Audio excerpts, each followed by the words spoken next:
Bonjour. Décidément, un ordre mondial en chasse un autre depuis la Grande Guerre, la guerre de 14-18 ou la Première Guerre mondiale pour le profane.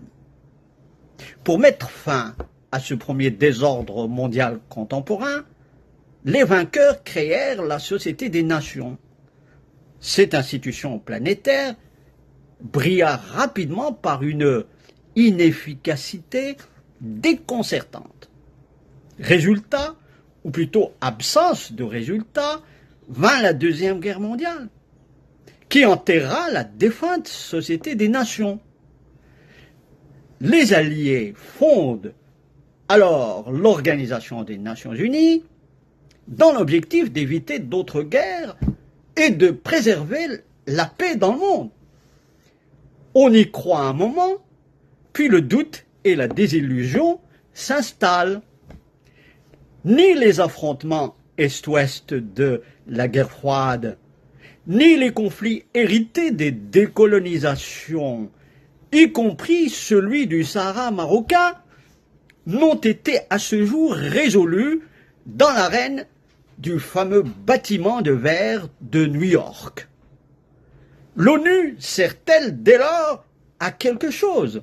Ce machin, comme aimait à le surnommer ironiquement le général président français Charles de Gaulle, est aujourd'hui méprisé, et pas seulement dans les coulisses, par les grands de ce monde. Son inefficacité ne réside pas uniquement dans le système injuste du fameux droit de veto. Pire, ces résolutions ne sont appliquées par personne. Pour exemple, un président américain fit fi de son avis et s'en alla agresser un État souverain, l'Irak, pour ne pas le nommer. D'autres, même pas membres permanents du soi-disant Conseil de sécurité, continuent d'ignorer les multiples résolutions de cette instance en agonie. L'État hébreu, pour ne pas le citer.